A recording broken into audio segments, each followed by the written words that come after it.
and welcome to the Doofcast, the official variety podcast of doofmedia.com. My name is Scott Daly, and I didn't choose the Skunk's life. The Skunk's life chose me. And I'm Matt Freeman, but they call me Psycho Matt. This week on the show, we are doing another one of our patron-produced episodes. For those of you that don't know, folks who pledge to us at the Doof Warrior level or above on Patreon, that's patreon.com/doofmedia, get to select a movie or a short story for us to do a topic on. This week, longtime patron Connor asked us to take a look at Taika Waititi's 2016 film, Hunt for the Wilderpeople. I believe Connor is from New Zealand, so he was picking a movie from his homeland. And I'm very excited to talk about this movie. This will be a full spoilers discussion, everyone. So go check out Hunt for the Wilderpeople before you listen to this. Yeah, definitely. So, Scott, had you seen this before? I had, yes. All right. Yeah, I had not. So I appreciate Connor asking us to watch this because it gave me an excuse to be exposed to this movie. And I found it utterly delightful. Yeah, so we're going to talk all about that movie for a little bit. It's going to be fun. Yep. And Cool. then I'm back, Matt. I'm back. We were off last week because I was at a film festival. And I feel like if I take off a week of podcasting to go to a film festival, I have to talk about it on the podcast as per the podcast bylaws of 2012. Yeah, I mean, I think everyone has been waiting for you to come back and tell us about the... Go ahead, Scott. Tell them how many movies you saw over the last week or whatever. I saw 34 movies in 8 days, which is a lot. Not as many. I skipped 2 slots, so I could have seen 36 movies, but I saw 34 movies. I've pulled out 15 of them, which is still a lot to talk to you guys about on this section. Of different, I've divided into 3 areas, and I've got a lot of things to say. So if you're looking for some good movie recommendations, I only pulled out the ones I really liked. So if you're looking for some good movie recommendations, tune in after our discussion of Hunt for the Wilderpeople and listen to me talk all about the festival and some of the amazing, wonderful, tear-inducing movies I saw. Sounds good. I think that's more movies than I see in any given 5-year period. So. Oh, that makes me never want to have children, Matt. That's what that makes me do. All right, but let's talk about Hunt for the Wilderpeople. Let's get into this. Ricky Baker. He is a bad egg, a youth court regular. But we're hoping that this change of scene will help straighten him out. You hungry? That's a silly question, isn't it? Look at you. Ricky Baker, now you are 13 years old. You are a teenager and you're as good as gold. Ricky, this is Heck. You can call him Uncle if you like. No, I can't. Lola told me to tell you that you should give me something to do. Is there anything you want me to do? Yeah. Leave me alone. Cool. You ever been up in that? So for those of you that don't know, if you for some reason haven't seen this movie, what's this movie about, Matt? Well, okay. This is about a young New Zealand boy who is accepted into a foster family. The mother wants him. The father, I suppose, doesn't. The mother then, just after the movie gives you enough time to get to know and love her and think she's great, she dies suddenly for no reason, leaving the boy and what he calls him his uncle. It's fine, whatever. To try to get used to each other, and then it turns into a delightful adventure of them basically hiding out in the woods to hide from the foster care person, and it's all done in a kind of a farcical style, intermixed with moments of terrible sadness. Yeah, so it's written and directed by Taika Waititi, who did Thor Ragnarok, and what else has he done? I'm blanking on it. Well, so he's done Eagle versus Shark, which. Yeah. If you've seen that. Yeah, I don't know. Maybe at some point today we can talk about our feelings about other movies of his. He's also done What We Do in the Shadows. He's did something called Boy, which I've never heard of at all. I think this was, I guess What We Do in the Shadows came out before this one. So, yeah. And of course he's doing the upcoming Jojo Rabbit as well, which is a film I saw at Fantastic Fest. Tune in for that. But yeah, he's a very quirky kind of director. He has a very specific sense of humor. I don't want to overgeneralize about New Zealand because it's a place I know very little about. But the two main comedic things I know from New Zealand are Flight of the Conchords and Taika Waititi, and I think both of those things have kind of a similar sense of humor. Yeah, I mean, I agree with you on that. I agree that it would be jumping the gun to say like, oh, that must be the New Zealand humor style that everyone in New Zealand has. Right, right. But I mean, whatever this humor style is exactly, I love it. I think it's very unique, right? Because sure, like it crosses certain lines, or it comes right up to certain lines that is not that are just not popular in media that I normally watch. So it's always kind of surprising, like the things that people will say, the directions things will go, or just the kind of farcical nature of things will just be delightful in a random and fresh way.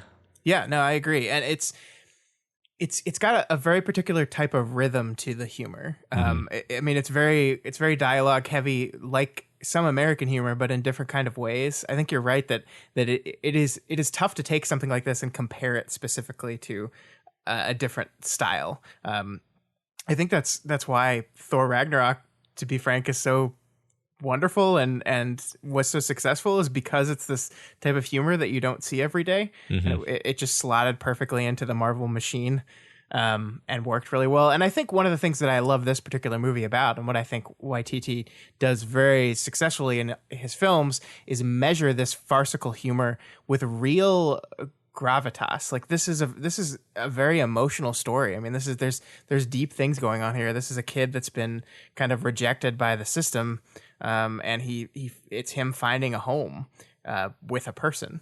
And it's two people like kind of on opposite ends of their lives finding each other, and it's wonderful. And it's like it's very warm-hearted while being just absurdly ridiculous at times. You know, I feel like Sam Neill is the key to the movie and why it's so amazing, you know? Yeah. Like because he's doing this thing where he's simultaneously fully conveying the serious demons that this man is struggling with, while also not dragging the movie down into being like a serious and dour analysis of this man's problems. Like he can totally hit those comedy beats in the middle of him being his grouchy ass self. And it's like, I don't even know how that works, but it does. Like he's being almost like simultaneously comic and serious, and or just switching so rapidly between the two that you don't even notice. Like there's no moment in this movie where Sam Neill is being overtly like hamming it up for the sake of a joke, right? It's just the nature of the way his character is. Sometimes it's funny, sometimes it's serious, and I love that. And it's a fascinating kind of comedy where you have a comedy where one of the characters is not at all a comedic character, and yet it's still funny. I don't know. It's just really interesting and novel to me. Yeah, I mean, he's definitely playing the straight man to Julian Dennison's Ricky, for sure. But that's just because Ricky Baker is like inherently an absurd character. Yeah. But I mean, yeah, he does have some humor of his own too. I mean, he kind of just thread this needle. I mean, I've always loved Sam Neill. I think he's a remarkable actor, and this is one of the best things I've ever seen him in. He's just really fantastic here. He does thread that needle of cantankerous old man who's not too dour to bring everything down, but allows that heart and that emotionality to really sink into the movie. Mm-hmm. Yeah. And I don't want to discount Julian Dennison at all. I think Sam Neill's wonderful, but I think this kid is so good. I mean, this like the only other thing I've seen this kid in is Deadpool 2. He was the kid in Deadpool 2, and he's kind of playing almost the same character in that. I mean, he's literally like an orphaned child who was rejected, and except this one has superpowers, so he's dangerous. And it is almost the same performance, but it works. Like, it really works. It's this like Sam Neill threads a needle between hilarious and grouchy. He threads the needle between this really funny, goofy kid who has to do all these comedic bits to there's some real pain under this kid. I mean, this kid has been completely failed by the system. The system has failed this kid. Yeah. And I love the representative of the social worker. I forget what her name was, but she just like perfectly encapsulates the entire failure of the system. Like this idea of no child left behind, when she's actually like the whole time speaking about how shitty this kid is and how awful he is. And some of the great Waititi editing is the cutting between all the different bad things he's gotten up to. Right. Yeah. Where it's like nothing. It's like loitering, spitting. Yeah. Yeah. Right. No, she's great. I mean, she's a fantastic antagonist. She brings kind of it's almost like a Roald Dahl tone to the thing, where I don't know what else to compare it to, but like the movie is fantastical in certain ways, right? Like, yeah, sure. Like you've got these scenes of basically like black clad special forces guys, like like running single file through the woods, and like just it's hilarious because I think it's meant to be hilarious. I think you're meant to like sit back from it and be like, this is not at all how they would go about this. This is just silly. Obviously the child services woman would not be in charge of the manhunt or really be any part of it at all. And she would not be in like a tank like thing by the end of the movie. I mean, yeah, I agree with you. Yeah. But that was great. And I mean, I guess that's a good opportunity to talk about some of the directorial gimmicks. I don't know what the word is, but the like there are a couple of times in the movie when he'll do these, I don't know what to call them. Like they're kind of like a panning cut between multiple things where the camera is sort of, it's giving you the illusion that it's just panning, but the shot itself is physically impossible. So it's like a montage where the seams of the montage are invisible, and it just seems like it's panning across a really long distance, or perhaps around. I think there's better words for all the things that I just said, but I've never seen it in anything else, so I don't know what they are. Yeah, I mean, I think I don't know the actual term for it either, but I mean, I think that lends to the fact that Taika Waititi is one of those comedic directors that uses the camera to land a joke in a way that so many comedies don't. Like, I call that Edgar Wrighty, and Waititi is not an Edgar Wright-like director. Like, I think they have a different sense of humor and they're doing things differently, but I think he is the same in the fact that he uses his camera to land a punchline, and he does it through those kind of like almost impossible like fake cuts, or the real cuts, but they're like, I agree with you, and I know exactly what you're talking about. And he doesn't just do it there, like the Ricky Baker doing trouble thing. I'm thinking of the first time we see them fight the boar, and Bella kills the boar in front of Ricky, and there's this really, really aggressive, like high speed cutting between like Ricky's face and the violence is being done to the boar, and it really just helps accentuate the humor, where the movie is not relying just on the performances of the actors, but it's using the camera to accentuate those performances. Yeah, absolutely. I like calling it Edgar Wrighty. I mean, the camera and the editing, I guess. To punctuate things. Because I mean, so much of humor is showing people's reactions to the thing that just happened. Right. Yeah. So, Matt, one of the things I wanted to kind of talk with you about this movie is, I mean, we've been kind of talking around it, but the general structure of this movie is kind of a very standard, tried and true coming of age story, right? Like, this is not something that's never been told before. It's kind of the oil and vinegar characters get together, butt heads, then grow to respect and love each other, and then both of them learn and grow as people, which is like one of like the most told stories ever. Yeah. But I think the thing about this movie is that it works here, and to me, this movie is kind of an example of taking a tried and true formula, but doing it well still creates engaging art, no matter how many times you've seen the story. And I think you ground it in your characters, which we've already talked about these two characters and how interesting and wonderful they are. And it doesn't matter if your story is the same thing that's been told for thousands and thousands of years. Yeah, absolutely. I mean, you could use this as a manual for how you tell this kind of narrative. And you're absolutely right that like the the structure of it is pretty much just how you do this type of story, right? In fact, I don't think it even wastes. I don't think there are any wasted scenes in this movie. You know, like it's all coherent around this idea of the boy's journey, and his evolving relationship with the old man, and then a couple of side adventures, obviously. Yeah, but yeah, it's very well paced. Like that's the thing is, at first, like I guess I'll be honest, like at the beginning of the movie, I was like, I don't really know anything about this movie. I didn't know anything about this movie walking into it, and I was like, what is the tone of this movie? Because I was like, is this going to be like is this a sad movie?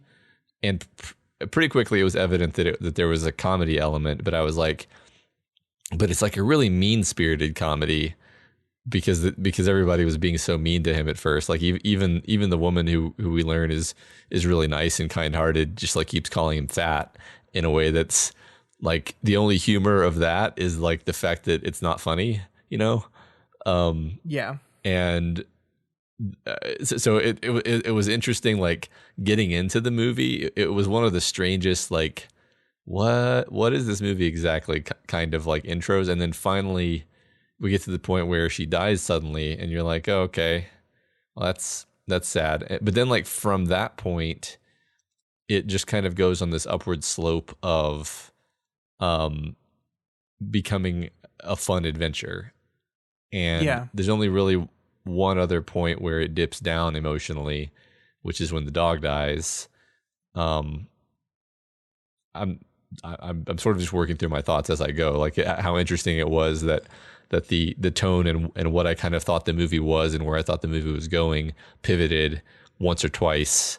And I think my favorite part in retrospect was probably the fun adventure part, but I think that the parts prior to that were really important to establishing these characters and their relationship. So yeah, I think it's a really kind of cool and interesting and unique way of telling, you know, you're right, a fairly standard and simple story.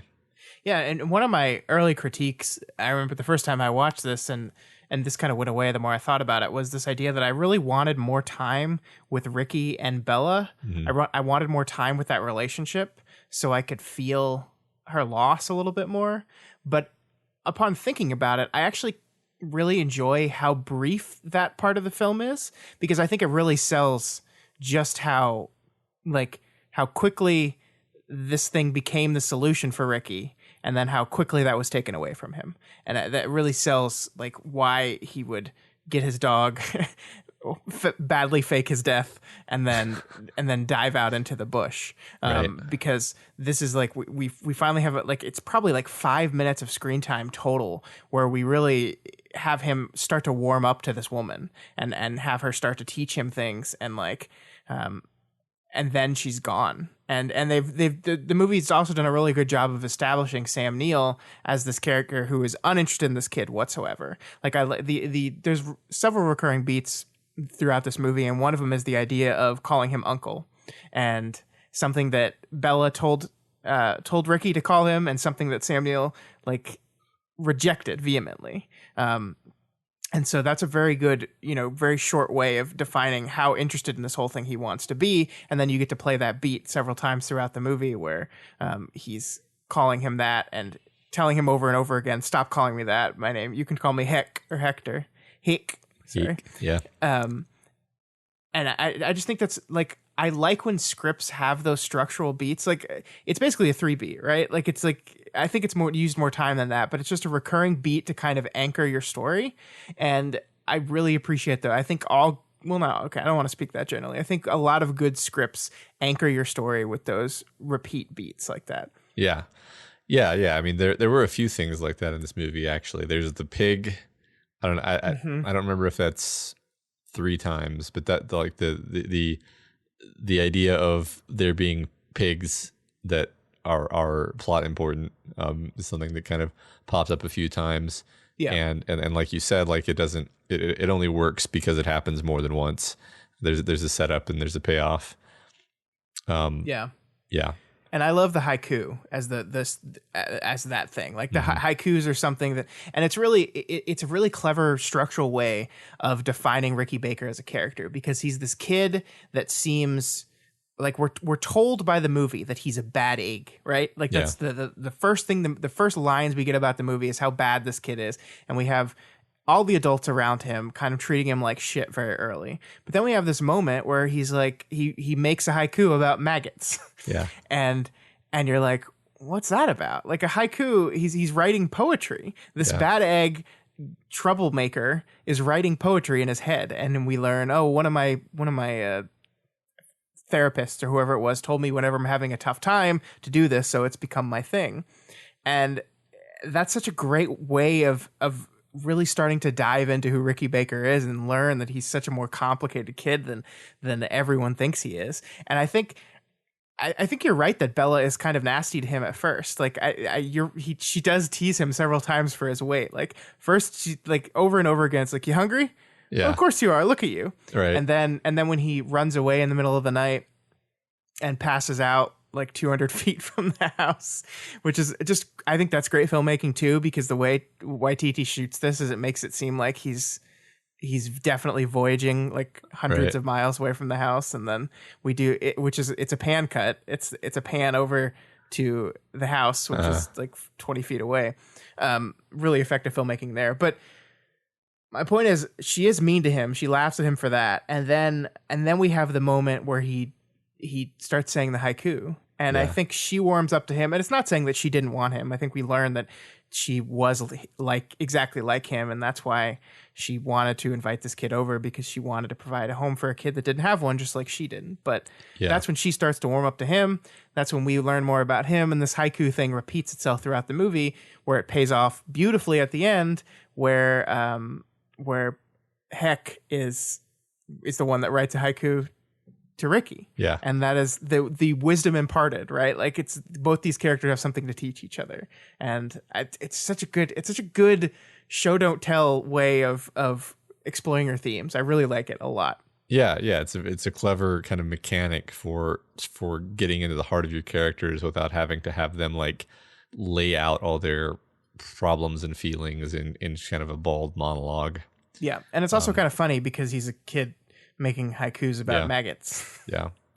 I was thinking her being mean to him, you at the time think that it might be mean-spirited, but then you sort of mentally retrospectively realize she's just a tad oblivious. Like she wasn't trying to be mean. It was just, she just thought that would be funny. And like she's just, a degree off of normal. And it makes it endearing. It makes it an endearing thing where she's saying these things to him that are not funny and not appreciated, and she doesn't realize it. But yeah, so it's a very kind of interesting from the writing perspective, like to craft a character, basically setting them up to be initially misinterpreted. At least that's my take. Maybe other people thought it was funny from the beginning. Well, I mean, look, I think it kind of is. He's a big boy. It's funny, but it's funny in a mean way. And again, I don't think. I don't know. I think it's at odds with the rest of the movie, because I think what the movie does very well is that while Ricky is goofy and he is often the butt of the jokes, but the movie loves Ricky. Like even when he's doing stupid things, even when he's setting the barn on fire because he's bad with lighting things on because he thought the best way to fake his death is to light him a body double on fire that's a plate for a face, and that's hilarious. Right, and it's lying in straw. Yeah. That's like his stupidity is that butt of that joke, right? But it loves him for it. Like the movie really loves him for it. Like there's something hilariously innocent and endearing about that whole plan. Yeah. And it's the same thing. Like I think that naming the dog Tupac is a really great way of illustrating that as well, because on the surface it's just silly. Like you named your dog Tupac, you're like this little tiny kid who thinks he's a badass rapper, but then he has this moment where he's like a really great rapper and he's kind of my best friend, and that's heartbreaking because like the deceased rapper from the 1990s is your best friend. It's just I don't know, like I think the way the movie handles Ricky is so important to why it has the tone it does, because it's like I think also of the scene where he's dancing with his fake headphones on, right? And it's inherently silly, but the movie loves him for it. The movie's not making fun of him in that scene. Right. That's more like this is the part of the movie where he teaches the old man the value of expressing yourself and so forth. Right. Yeah. I mean, that's another thing that's really nicely woven throughout the movie in ways that feel authentic. Like the idea that Hake can't read is, first of all, kind of foreshadowed that's not the right word. It's hinted at when he asks the boy to read the letter.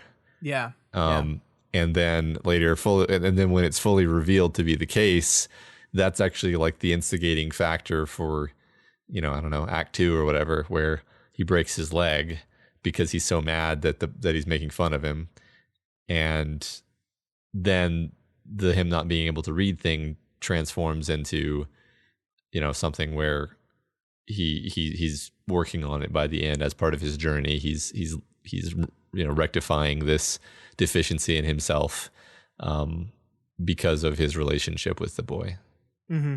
Yeah, I mean, the movie is kind of the two of them running away from everything, and of course the realization that you can't run forever, and both at the end of them, they've both kind of established themselves in new ways. Yeah, but also returning to each other. Yeah, I kind of just wanted them to run forever, though. I mean, yeah, I think you do, but yeah, right. It's because the adventure seems so fun, and the movie also kind of happily glosses over the worst parts of it, right? Because they're out there for almost half a year in the winter time, and like I'm sure there were often parts of this whole thing that was absolutely miserable, but this is kind of a happy, children's story in ways, right. So it's going to just gloss over those parts. Yeah, I think really the main way that they conveyed that there was a cost to their choice was the dog dying.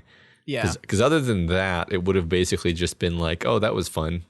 That was just purely a fun adventure. And like in a movie, in a story like this, there always has to be the element of this, like no, you really can't keep doing this because blank, and the because blank is always like, hey, you're gonna die eventually, like somebody's gonna get hurt or get sick, and you need to be part of a society to deal with a lot of things that crop up.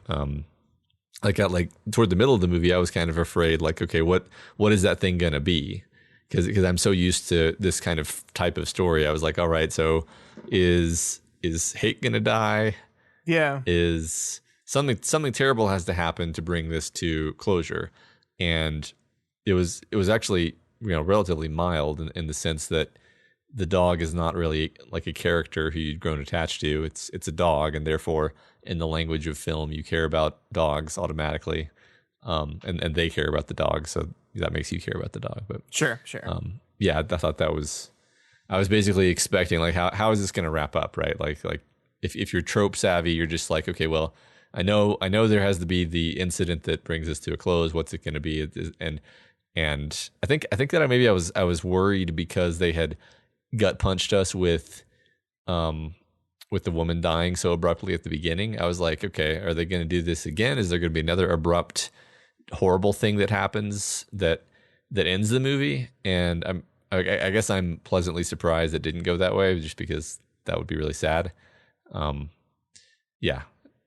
Yeah, I mean, really, it's like there is nothing that like brings them down specifically. I mean, it's them stopping with Psycho, whatever his name is, Psycho Sam, and getting caught by him fixing the cell phone for you. Yeah. You've got 4 bars. Yeah. Yeah, true. I love that Rhys Darby is in this movie. Like, I love him. I love him so much. He's hilarious. I don't know what else he's been in. Oh my God. I mean, he's Flight of the Conchords, of course, but he was in What We Do in the Shadows as well.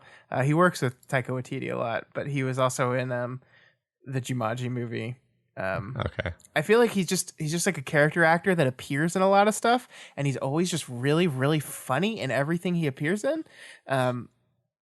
I just love him so much. Mm-hmm. and I had forgotten, like when I was rewatching it for the show, I had forgotten that he appears in this movie.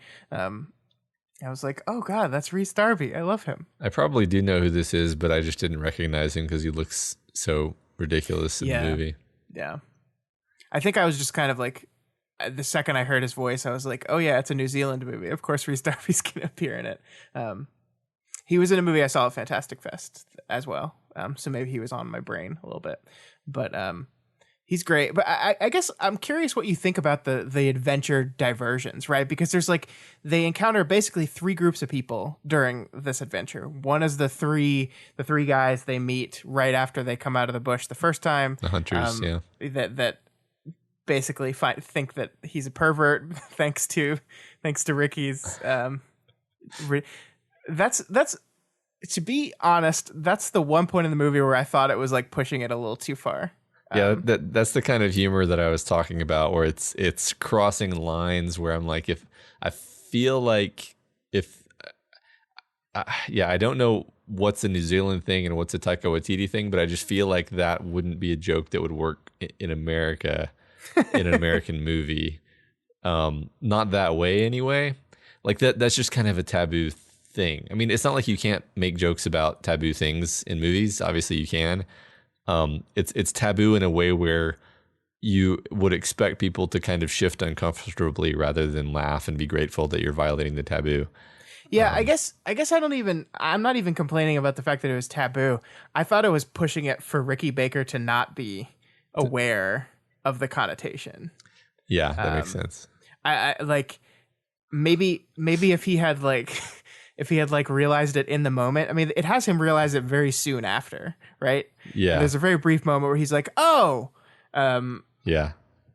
I guess it was just pushing it for me to go on that long and him not to be aware, because I don't think he's stupid. I think the one thing about Ricky is he's actually very intelligent. Sure. Just not in the type of things that Sam Neill is intelligent in. Sure. I mean, I can easily imagine like a kid not catching like double entendre. I was laughing. In fact, so the type of humor in this movie is not the type where you laugh out loud very much. Sure. But that was actually a part where I was just cackling to myself out loud. So it's funny that I say like, oh, I don't know how this joke would work in America, and then I laughed at it. So okay, maybe I'm just full of shit. I don't know, but I definitely noticed that. So. I mean, it's interesting, right? It's interesting when you notice humor that feels foreign, feels like a different kind of thing that you're not used to. So I guess that's all I'm trying to point out. Yeah.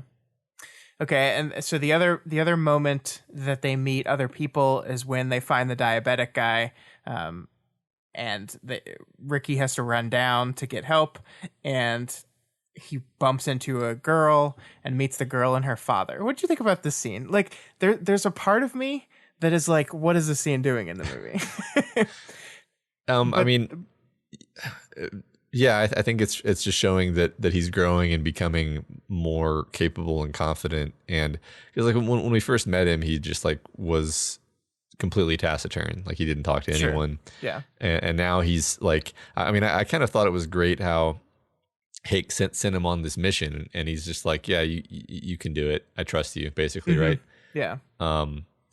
And then he goes off and he does it, and he only slightly screws it up, in the sense that he falls asleep. And I mean, I think one of the cool things about that is that when they do find each other again after he comes back, they like are so happy to see each other, and that's a cool moment because it shows like where they are in their relationship, because. Like slightly prior to that, you can imagine Heck being like, oh, thank God he's gone, and slipping away or whatever. Yeah. Not really, because he wouldn't leave him alone, because that would be really bad, and he's not a bad person. But yeah, I don't know. One of the things I liked about the scene itself, with this woman and her father, is it shows Ricky in this moment of kind of normalcy. Yeah. And I think that's really important, because obviously these are the two people he ends up, staying with at the end of the movie. But we got this whole movie where he's running away and he's running away and he feels like he has nowhere to go, and they keep bumping into people. It feels like the longer they stay in the bush, the more often the world is encroaching upon them, almost literally, because the manhunt keeps escalating and escalating. But here's this quiet moment where he spends the night with these people, and they like him and they respect him and they care about him and they're kind to him. And this is like showing to me that like there is a place for him. This manhunt, like I think us as watchers of the movie, but also people that recognize that this concept of just running away from the government forever is not sustainable. Like you want the kid to find a place to be okay. And I think we get a brief little vignette where he meets these people and he could be okay here. And this is good. And I liked that of it. Yeah, definitely. I think, like you said, it serves a few functions. It shows you like, hey, he doesn't have to keep running actually, but he wants to. And then also, I mean, he's kind of in love with the girl, and that's a staple of this kind of movie. That's such great Taika Waititi humor, where like he doesn't like really see the girl until he's back with her, and some like chocolate commercials playing on the TV, and it's got really like romantic music, and then suddenly he looks at her as if for the first time, and she's backlit and her hair is like glowing and floating, and it's really wonderful. Shaking her head. Yeah, it's really wonderful. I mean, I thought the scene where her dad was a hilarious character because he's so good. He's like so irresponsible, and he just wants to take selfies, and it's just such a funny sequence. And then like you think he would be the one. You think he'd be one to like immediately turn them in, right? Yeah, like he's the responsible father. I felt like they were actually playing with expectations a bit there, because like as that scene goes on, you're like, oh, okay, so like when the parents discover he's here, they're gonna call the cops, and this is gonna be the end of the adventure? Mm-hmm. And the dad just like thinks it's awesome and wants to share pictures of it, and then sends him on his way. And I mean, it does serve a few functions, because part of it is establishing that they're celebrities and they have a lot of goodwill with the populace, and the only people who are after them are the government functionaries. Mm-hmm. So. Yeah. And so speaking of the government, I kind of want to talk to you about maybe what this film is kind of doing very subtly but intelligently about commentary. I mean, I do not know a lot about New Zealand, like socio-political issues, but I know there's this very strong Maori presence in New Zealand, right? It's the indigenous people. It's very important culturally to New Zealand.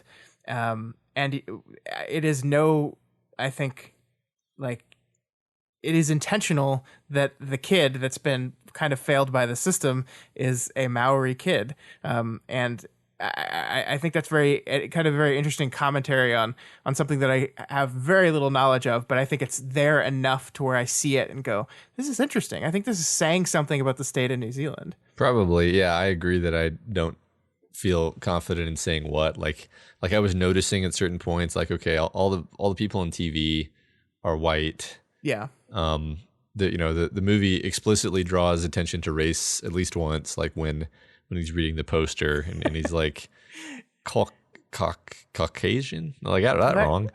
Yeah. Because you're white. Yeah. Right. Yeah. Right. Which I guess, I mean, the way that it feels to me is like they draw attention to it just to point out how much it doesn't matter to their relationship.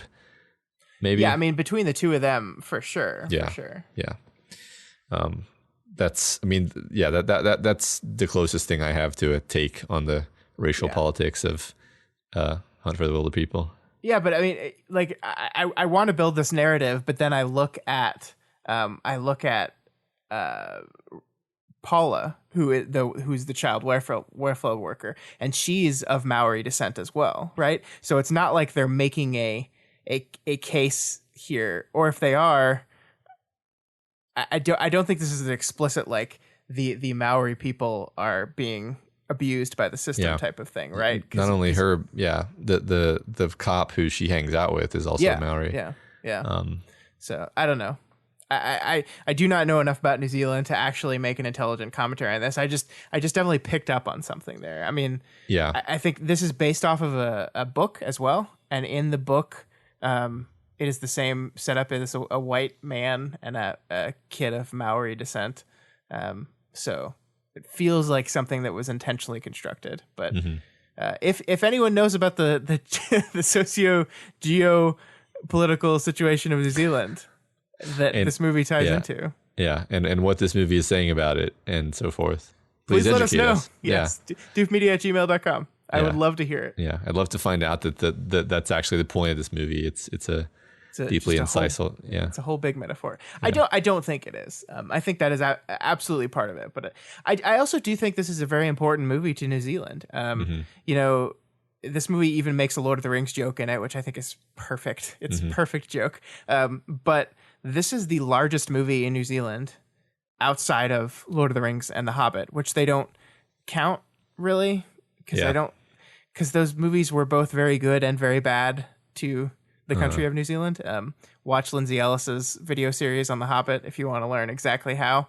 But this was a movie that was made by a New Zealander, made in New Zealand, released in New Zealand, and then spread to the world from there. So I think this is their biggest opening weekend, biggest gross in the country's history. So it's a big movie. Yeah, and you know it's there's not that many places in the world where you can have the plot device of man and boy get lost in such a vast wilderness that the authorities literally can't find them. Sure. I mean, I guess there's, I guess I'll caveat and say like, and there's not like some kind of danger also. Like there's probably places in the US where you could do that. And there's also grizzly bears in those forests. So well, there's boars in this forest. There's boars. That's true. Yeah, there's deadly boars. Yeah, I don't know. I mean, I guess my point is that like it's kind of a love letter to the wilderness of New Zealand. I mean the wilder people. Yeah, the wilderness. Yeah, I mean there's definitely a love for that wilderness, the beauty of it, the majesty of it, the serenity of it, for sure. Yeah, I mean, that's the end of the movie. They're returning to it, right? Yeah, they're going back. They're still the Wilderpeople. They're different lives. He's with a new family, but they are still these people that go out into the bush. They're bush people still. Yeah, because like the wilds, the bush is shot in this beautiful, loving way. It's idyllic. It's heavenly.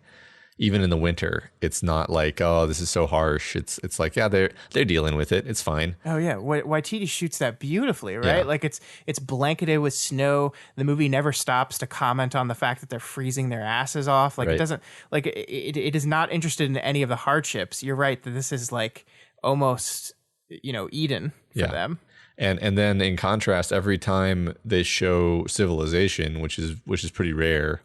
Like they show those clips of like him loitering and spitting, or when they go to the halfway house, everything is, they're basically showing rundown, dilapidated buildings and there's I feel like the movie's going out of its way to make civilization seem terrible and like a place you would never want to be, and the wilds as wonderful and an escape from that.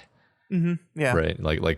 There's pretty. I mean, do you agree? The types of situations we go to are like junkyards.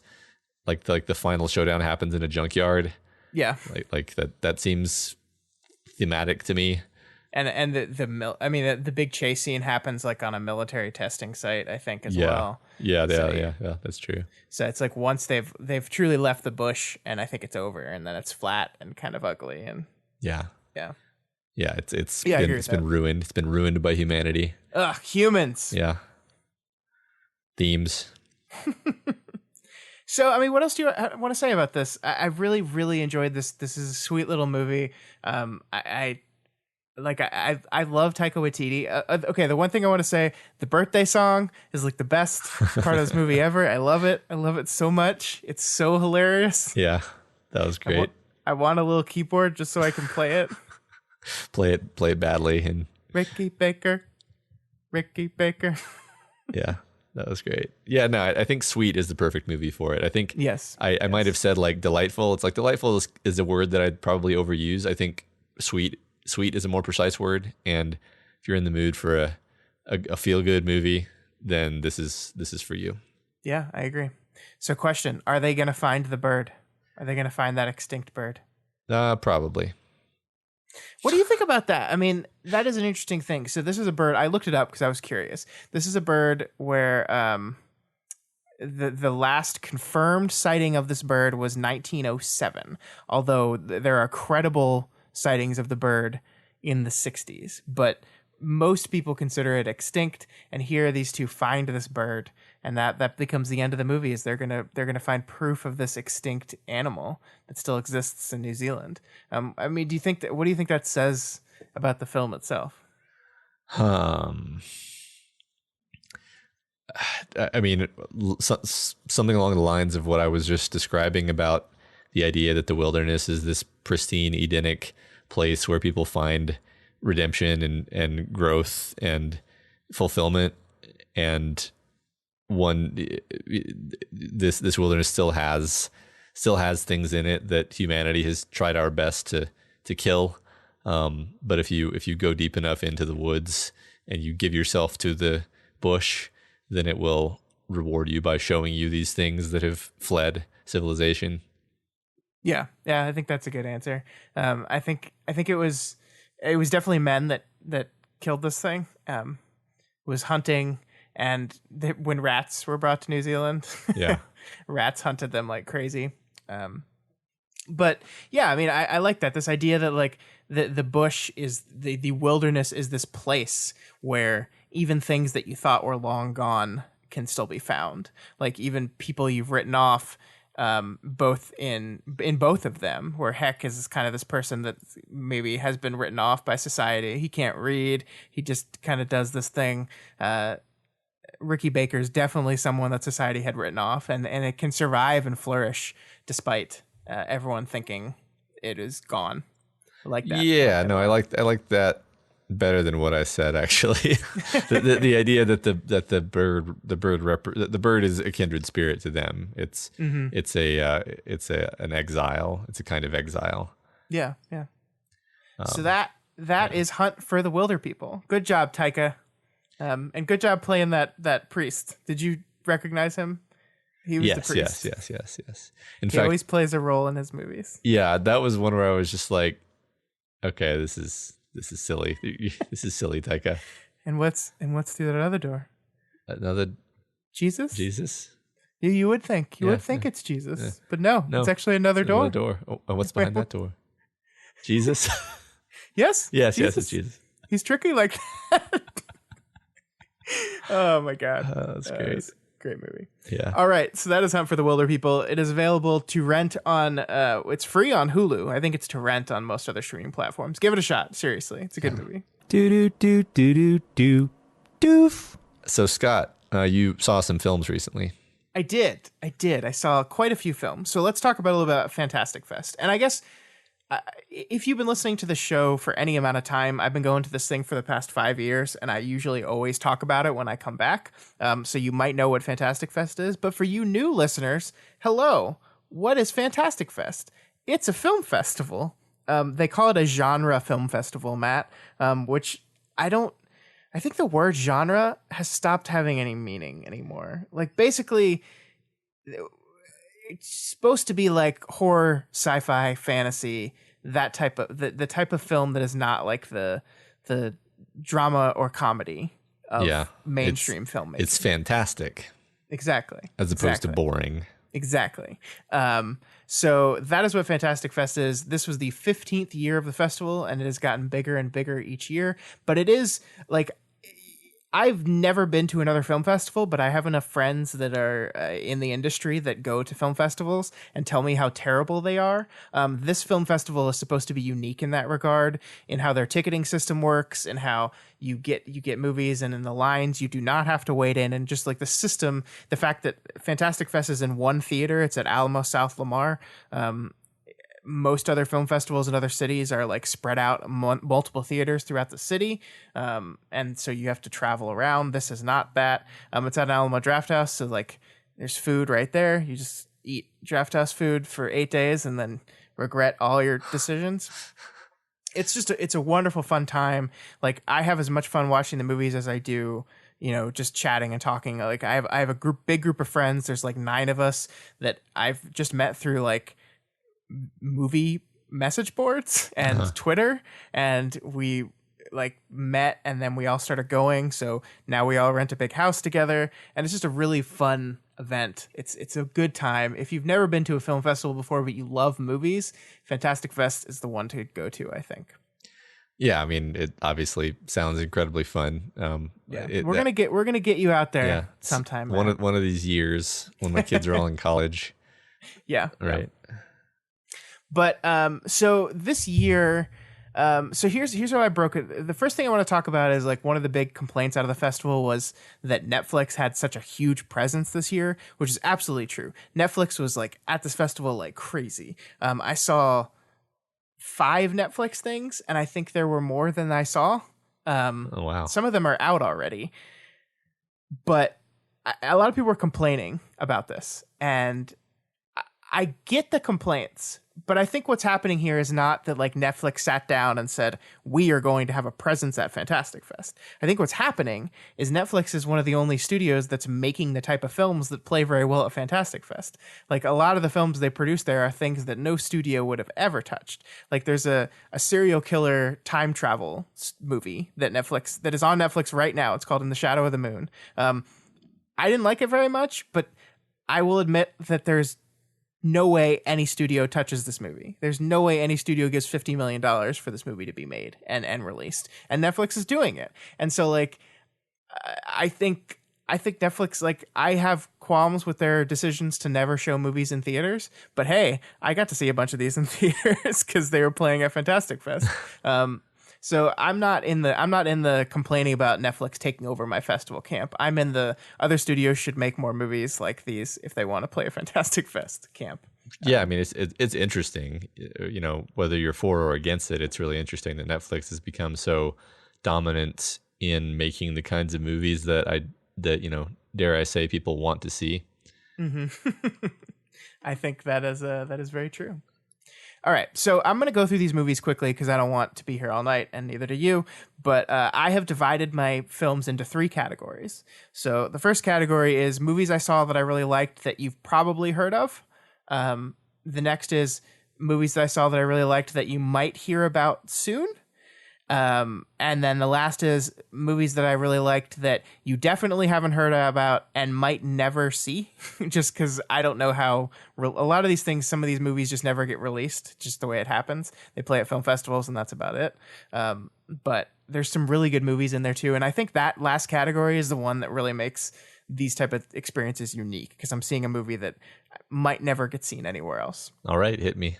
All right, so the first category, the films you probably heard about, I got to go through the big ones. And the first one is important this week, Matt, because it's Jojo Rabbit, Taika Waititi's new film, written and directed and also based on a book, just like Hunt for the Wilderpeople was. I really loved this movie. I think everything we talked about with Hunt for the Wilderpeople, I think is in this movie, but Waititi is a more skilled director. He's better at managing tone, and it's just everything that's great about it, but better in my opinion. The concept of this movie is that it's about a little German boy named Jojo who is like basically a Hitler youth, and Hitler is his imaginary friend, played by Taika Waititi. And he discovers that his mom is hiding a little Jewish girl in their attic, and that's him. It's kind of about indoctrination and how, like, what that does to children and what war does to children. And it's this beautiful, like, heartfelt and often hilarious movie that I think everyone should go see. It's like the perfect movie for our time, I think. That sounds great. Yeah, I mean, I've seen the trailer and I really want to see that one. Like, out of all the ones on your entire list here, this is the only one where I've like, yes, I've heard of that and I definitely want to see it. So. Oh gosh. Oh gosh, even on my "you should have heard of these movies" list. No, not number 4 on your list. I've also heard of. Okay. Yeah. So Taika Waititi was there as well. He did a Q&A, and he is like exactly the type of person you think would make those type of movies. Like he's just like spacey and wonderful and hilarious. And someone asked him if he watched videos of Adolf Hitler to prepare for the character, and he said no, absolutely not. Like, I'm not playing Hitler. I'm playing what an 8-year-old boy who knows nothing about the world thinks Adolf Hitler is, and so I didn't want to base that off anything.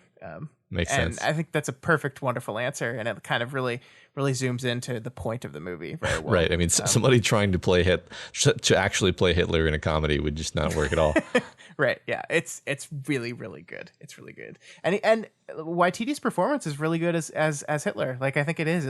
It goes back and forth between being just like slapsticky hilariousness to actual like he gets scary at some points. And interesting. I hope everyone checks this movie out, and I think it's really good. It's really good. Okay, cool. The next movie I'm talking about is a movie called Parasite. If you've heard of this movie, it's because it is a Korean film that blew the roof off of the Cannes Film Festival. It won the Palme d'Or. It is the first Korean film to ever win that award out of Cannes. It's by director Bong Joon-ho, who you might recognize from Snowpiercer or Okja. He also did, I'm blanking on it right now. He did, what else did he do? I'm going to look it up because I just completely blanked. But anyway, as I'm looking this up, he did Memories of a Murder. Oh, The Host is what I'm thinking of. The Host. Parasite is not the movie you think it is based on the title. It is a movie about a poor family in Korea that finds a rich family and kind of finagles their way into like all getting jobs for this family, manipulating them into making them give jobs. It is a movie that is very specifically commenting on the class system of Korea, but also just like the poor, rich poor dichotomy across the world. It is really, really funny. It is like very clever. It's beautifully directed. It's weird in all the ways that Bong Joon-ho films are weird. If you've seen Snowpiercer, you kind of know what I'm talking about. But this is my favorite film of the festival, and I think it's one of the best films I've seen all year. And I am so excited for people to get to see this movie. It's definitely going to get a release here. It's probably going to be limited because it is a Korean movie. It is subtitled, so those don't usually get wide releases. But if you can see this movie, see this movie. It's funny how uncomedic of a title Parasite is, but yeah, because I definitely had the wrong assumption based on the title. Oh, but, I did too. Because he made a film called The Host, which is literally kind of about like alien, like monsters and creatures like taking over people. So you hear a movie called Parasite from a director who did that, and I'm like, oh, it's like going to be like Invasion of the Body Snatchers stuff, and it is not. It is not that at all. But it is very, very good. I think it's his masterpiece. Out of all the movies he's made so far, this is absolutely his best movie. Cool. This movie blew me away. Awesome. Next up is The Lighthouse. Have you heard of this one, Matt? No. Do you know what The Witch is? Yeah, the Witch. The Puritan horror. Yeah. Yes. So The Lighthouse is a movie written and directed by the same director, Robert Eggers.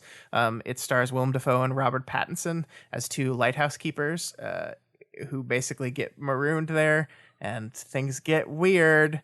It is a black and white, like Hollywood Academy ratio movie. It is like, you can't imagine this director like taking a success and making a more niche picture than this to make like a black and white, like boxy film with only two actors in it. That's really just like a character piece of these two actors bouncing off of each other. But that's exactly what Robert Eggers did, and it's a lot of fun. Defoe and Pattinson here, like, just amazing performances, just really, really great.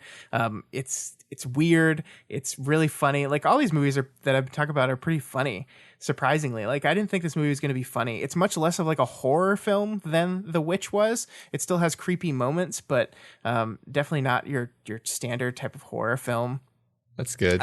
I think this is a fun movie, but I think this is a polarizing movie. I think a lot of people are not going to like this, but I very much enjoyed it.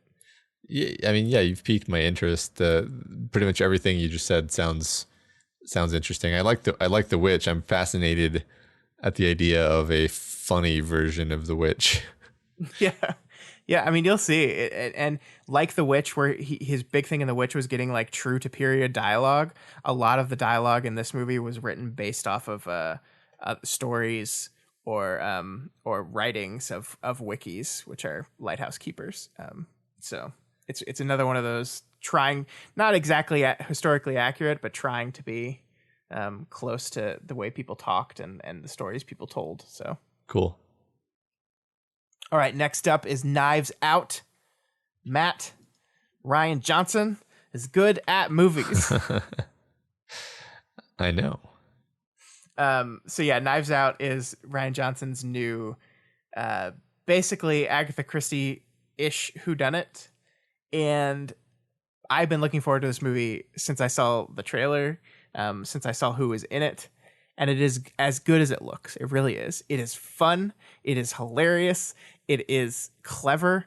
It is one of those movies that twists and turns. And by the time you think you know what type of movie it is, it shifts. And it's not that type of movie. I'm not going to spoil anything because you need to see it. Like, even who the protagonist in this movie is surprising. And I have to say, a lot of this is like, watching these movies at a film festival with a crowd that is so into it and so excited has an effect on you, right? So take everything I'm saying with a grain of salt, but this movie played like gangbusters. It was so much fun. The crowd was so into it. Everyone was laughing and cheering along with this movie. I think everyone needs to go see this movie. It is the perfect Thanksgiving movie. I'll say that. Awesome. It's going to be so much fun. Yeah, I think this is the number one out of all these that I want to go see as soon as possible. Mm-hmm. Yeah. All right, the last movie, which is probably a movie you haven't heard of because it's a movie I hadn't heard of, is called Dolemite Is My Name. This is a Netflix movie. It's coming to Netflix tomorrow, actually. By the time you're listening to this, it'll be available on Netflix. But this is it's a biopic about Rudy Ray Moore, who was a rap comedy kind of pioneer. He basically he made a movie impossibly, like this ridiculous, poorly made mess of a movie, and like a bunch of hit records, and it's just a character who was very important in like the 70s blaxploitation movement, and he's played by Eddie Murphy, who is back. Eddie Murphy's back, Matt. I didn't know if you knew that. Did not. But he's incredible in this movie. I think he's going to be nominated for an Academy Award. And he's also got stand-up coming out. So Eddie Murphy is back. Wesley Snipes is in this movie. He's back now too. This is a fun movie.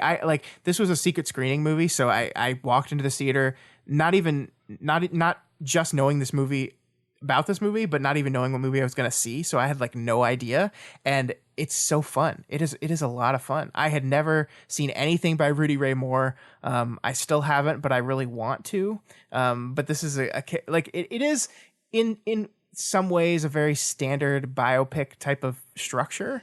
But if you like watching like people like make movies, like the struggle of making a movie where you're a person who has no idea how to make a movie and is just kind of like doing it through sheer will alone, that's this movie. And it's also Eddie Murphy, so it's amazing.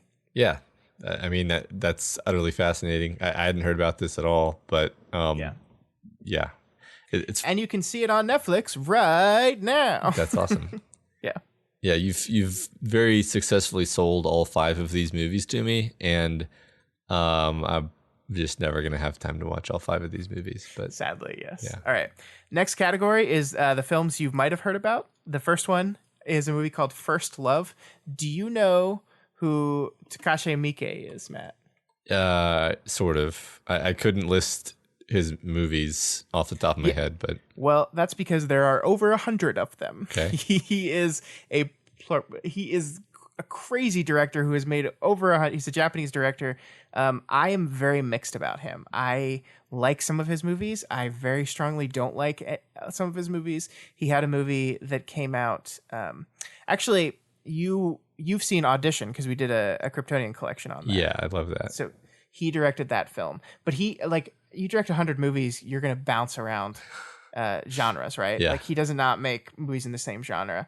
One of his big movies recently was a movie called Blade of the Immortal, which is like a samurai movie that I did not like at all. It's 2.5 hours long and the guy can't be killed. So it's really just like 45 minutes of a guy getting stabbed and killing hundreds of people, but it not mattering because he's immortal. And I just got really bored. But this movie is a gangster film by Takashi Miike, and it is about a boxer that just gets like swept up in this Yakuza drug smuggling thing. It's really, really good. It's really good. It's one of those, I sound like a broken record, but it's really funny. I was like surprised at how funny this movie was. It's really funny.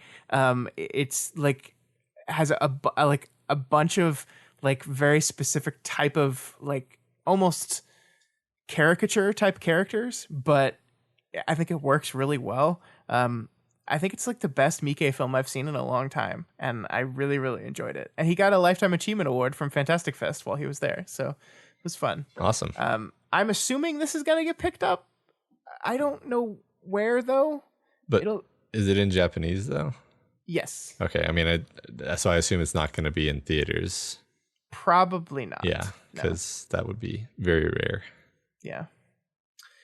All right. The next movie is called The Death of Dick Long. And the less I say about this movie, the better. Okay. Here's what I'll tell you. It was directed by Daniel Scheinert, who is one of the Daniels who directed a movie called Swiss Army Man. And if you know about Swiss Army Man, you kind of know what to expect from The Death of Dick Long. It is a comedy. So basically these two guys are partying with their friend Dick, and Dick dies.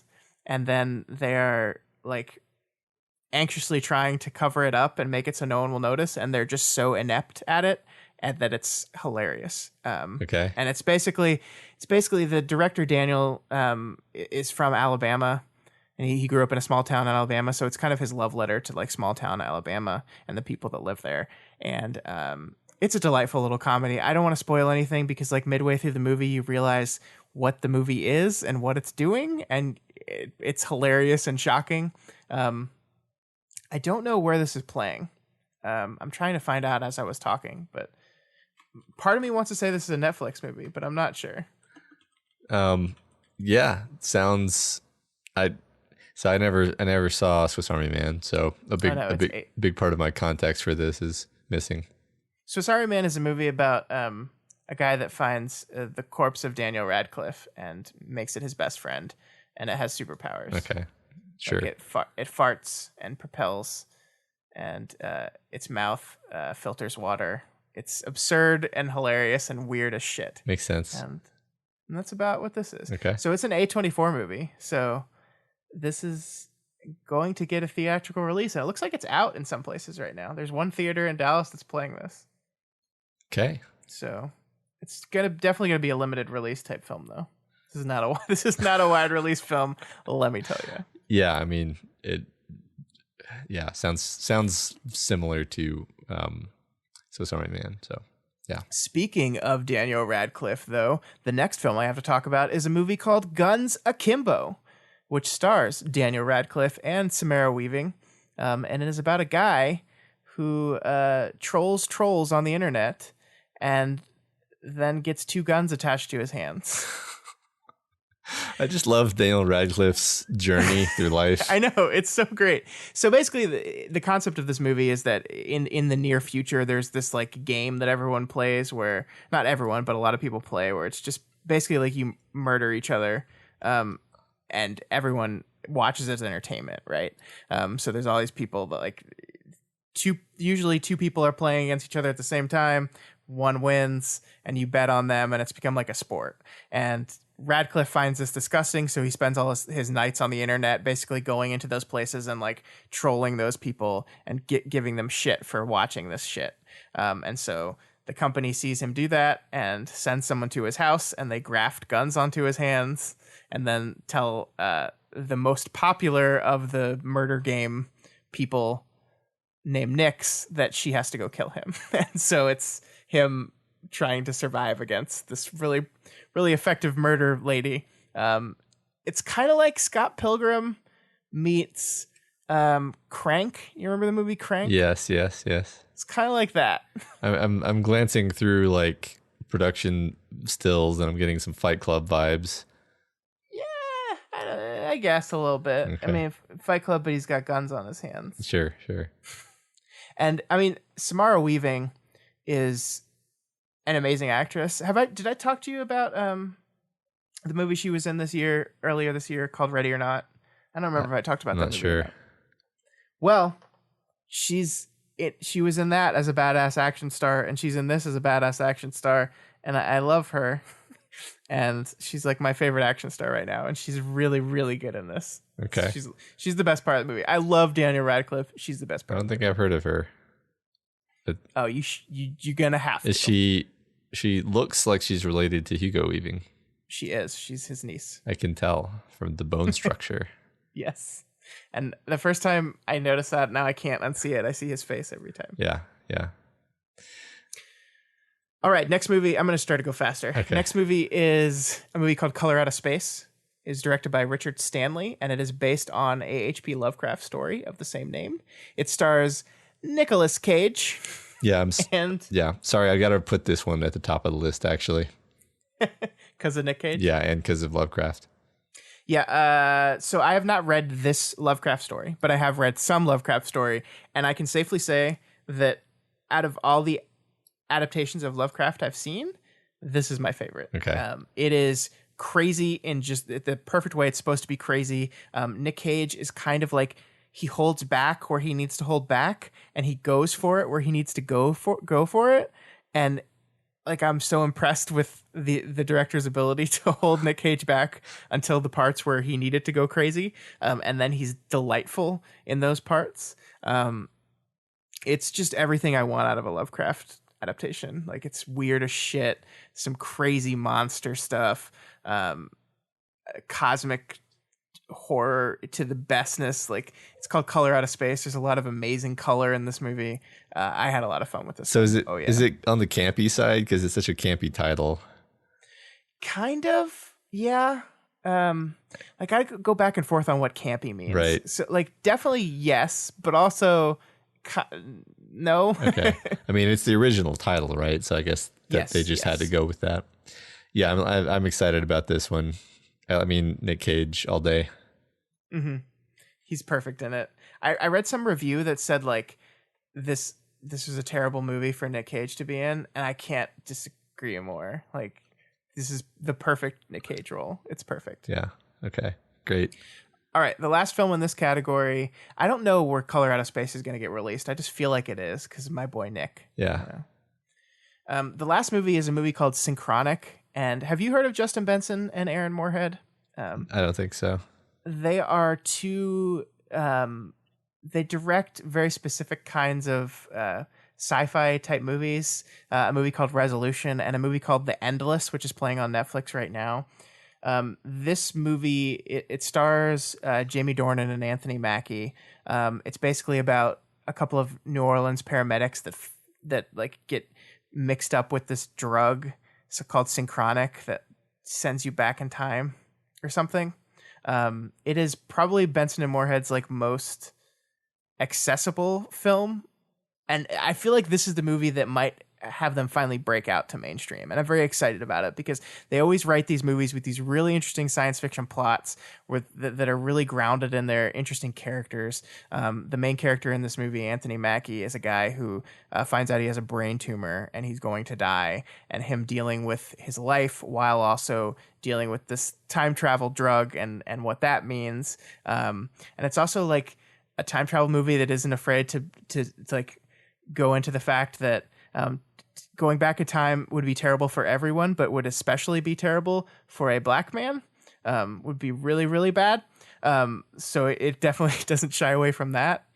Okay. It's a fun movie. I don't know if this. I feel like this one's going to get released somewhere. I just don't know where. The Benson and Moorhead films usually do get like I said, The Endless is on Netflix right now. It's a good movie. Check that one out. So I assume this one might end up in the same place. I don't know. Well, that sounds fun. Mm-hmm. It is. It's a lot of fun, and I love Anthony Mackie. He's a good actor. All right, Matt, now it's time for the movies that I don't even know why I'm talking about them because you might never get to see them. Okay. But this is one of the best films I saw, and it's a movie called Wyrm. Okay. But not with an O. No. With a Y. Okay. Is it about like a dragon or something? No, it's about a boy who is named after a dragon. Okay. So it's about a boy named Wyrm and his sister. What was her name again? I don't even remember. The name's in this named Marcella. I see. And it's basically like an alt universe, like coming of age story. It's kind of you know the Bo Burnham movie 8th Grade.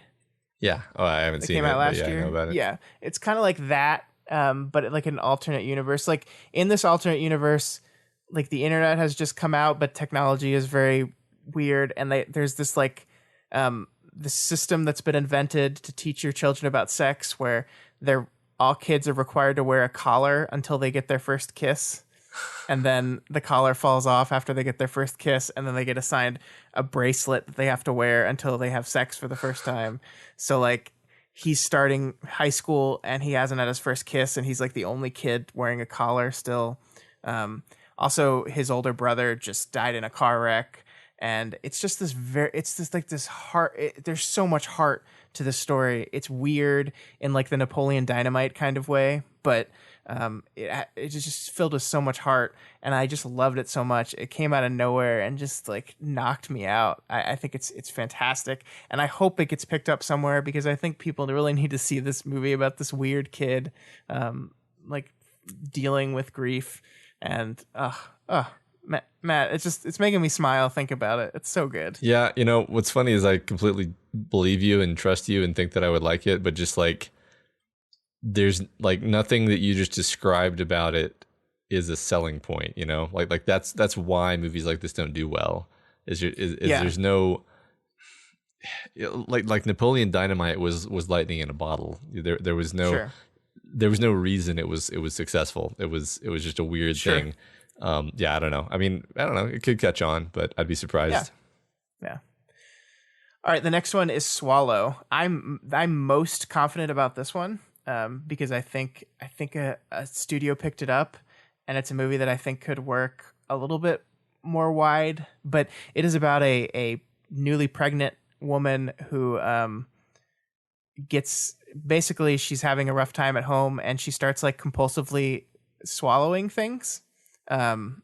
Like I forget. I think Pika is like not the Pokemon, but I think it's actually the name of like a genuine condition out there where people just feel the need to swallow small objects, and it's very dangerous. Yeah, or you get cravings for things that aren't food, like glass, like metal. Yeah.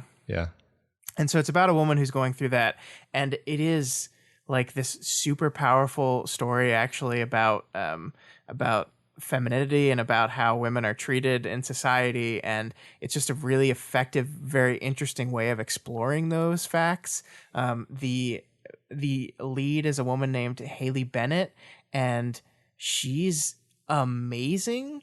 Probably one of the best performances I saw at the festival. She's so good. Like the whole movie rests on her performance, and she has to play like multiple layers because she's a woman that's like very guarded and kind of very closed off and not in tune with what's going on with her at all. And she's got to play all the layers of that. And it's really, really, really good. Like it's powerfully good. And I don't want to talk about anything else. I don't want to spoil any of it, but man, I seriously hope this movie gets picked up somewhere. Cool. The next is called I Lost My Body. And for you animation lovers out there, this is an animated movie I saw. It is a French animation movie about a hand that goes searching for its body because it got chopped off, and it's like the hand from the Addams Family journeying through Paris to find its body. Okay. All right. Only at Fantastic Fest we see stuff like this. Maybe, but really the movie is about the owner of the hand and what happened to him to result in his hand getting chopped off, and his life. And it's beautiful. It's absolutely beautiful. The animation's beautiful. The storytelling's beautiful. Everything it's doing is wonderful. It's a French animation. I think it says Netflix on it. But when it comes to the foreign stuff on Netflix, I don't know if that just means it's like Netflix International and not local. So I don't know. I don't know when you'll be able to see this, but write this one down, everyone. And if you're flipping through your Netflix and you see I Lost My Body, definitely watch it. Cool. Awesome. Last but not least is a Spanish movie called The Platform. This is a movie that is the least hidden metaphor ever. Basically, it's a prison that exists in the future, and there are a bunch of levels on the prison, and in the middle there's a big hole, and a platform slowly lowers down each of the level with food on it, and it starts at the first level with a whole bunch of food, and then slowly lowers down to the bottom, and every level lower than the other one gets to eat whatever food is left over from the level above it. So like the first few levels get plenty of food, and then the lower levels get less food. It's about capitalism, if you haven't figured that out yet. But it is a pretty powerful story. Like I really liked the character in this story, and yes, the metaphor is obvious, but it's executed well, and what the movie is saying is really executed well, and I really enjoyed this one. I do like those sci-fi metaphors. Yeah. It's a good one. It's a good one. All right. And then last but not least is a movie called The Vast of Night.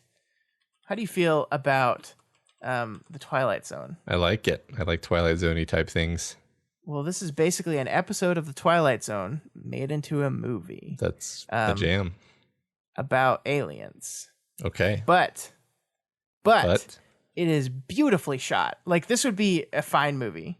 I would be like, yeah, it was good, whatever. But the way this movie is shot is amazing.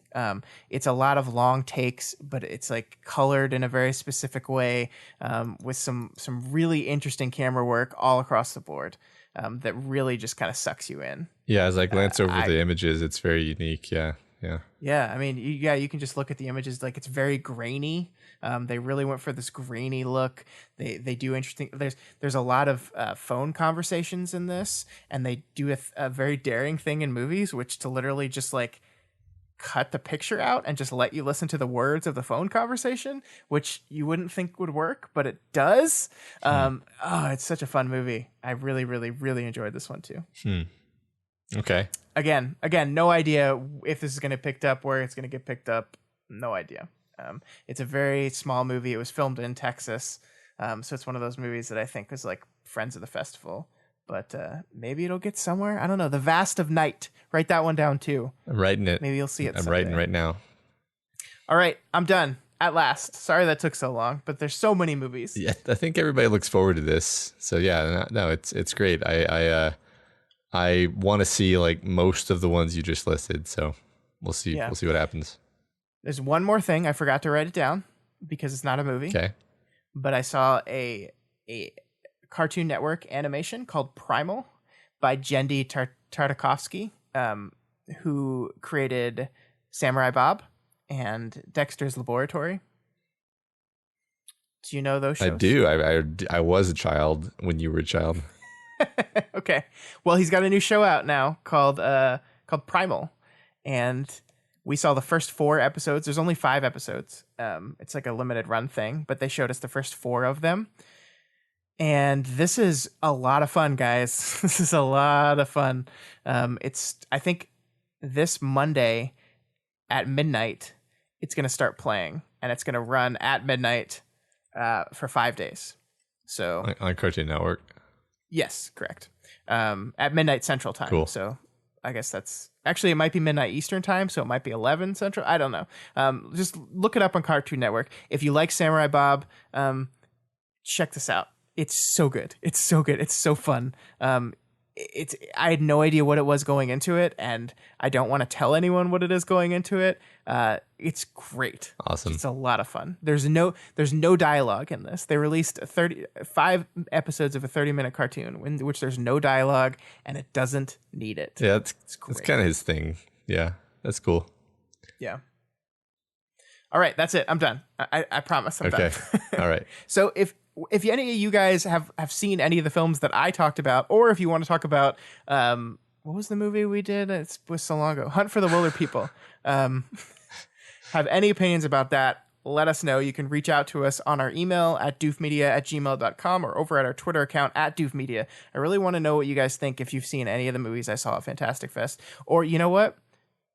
If it's next week, watch Primal and let me know what you think. Because I'm really curious if this was just like one of those festival things where it played really well to a big crowd that was ready to see some amazing animated action, but it doesn't work when you're sitting at home at midnight. Let me know. What do you think? Yeah, the midnight part I can see being a problem. Yeah, so if you're not already subscribed to this podcast, then we encourage you to do so and ensure you never miss an episode. You can find us on iTunes, Stitcher, YouTube, Google Play, pretty much anywhere else that podcasts can be found. Yeah, and you can find this and all of our shows over at doofmedia.com. That's where you can find Media MD, who this week did an episode on Dairy Girls, which is also a Netflix television show because everything's on Netflix now. But I have not seen Dairy Girls, but they talked it up a lot and made me want to go check it out. So that's another thing I have to add to my list. So you're not the only one with ridiculously long lists, Matt. Yeah, right. Mine just never get shorter. Yeah, check out Dairy Girls and then check out that Media MD episode over at doofmedia.com. And if you like what we do here, guys, consider becoming a patron of Doof Media. You can head on over to patreon.com and pledge $1 a month or whatever else you can afford. It helps ensure we keep the lights on, keep making new stuff, keep paying for Matt to see all these movies that he doesn't have time to see, but we're going to do it. We're going to find a way, guys. Yeah, this episode right here only exists because of our patron, Connor. Connor, thank you so much. Thank you for letting me revisit Hunt for the Wilderpeople, and thank you for forcing Matt to watch it, because I'm pretty sure when I saw that movie, Matt, I said, go watch this, and I'm pretty sure you did. I think that's right. I think that, basically, when we hit a certain Patreon goal, we're going to purchase a time turner from the Wizarding World, and then I'll just rely on that to let me watch movies. Yeah, that's our 1,000 patron goal. We get 1,000 patrons, we get a time turner. So help us get that. Yeah. By pledging to our Patreon account. We did just hit a new goal, Matt. Our Dark Tower. Speaking of things we don't have time for, our Dark Tower show is happening now. It is a go. We hit that goal. We are going to be doing a podcast where we go through the Dark Tower series book by book, chapter by chapter, in the same manner we do our We've Got Wyrm and We've Got Ward podcast. So that is coming. It's going to be a little bit of time before we get there, but thank you to all of our patrons who made that possible. It's very, very exciting. If you want to stay up to date on that, subscribe to this podcast because we'll talk about it here. Follow us on Twitter because we'll talk about it there, and support us on Patreon because we'll definitely talk about it in our Discord. Yeah, we're thrilled about that, and we really appreciate each and every one of you. Yeah. Also, if you can't afford to donate right now, then it'd also be really cool if you would go over to Apple Podcasts and type in a review or just give a 5-star rating or something like that. Every review helps us get more exposure and introduces new people to the content that we make here at Doof Media. Yes, absolutely. Hope you guys enjoyed that episode. Next week, we'll be back with, I think another Shyamalan episode. I don't know. We'll be back next week. Yeah. We're back, baby.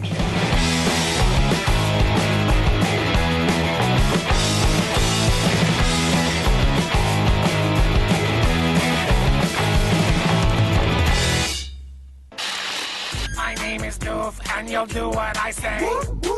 My name is Doof, and you'll do what I say.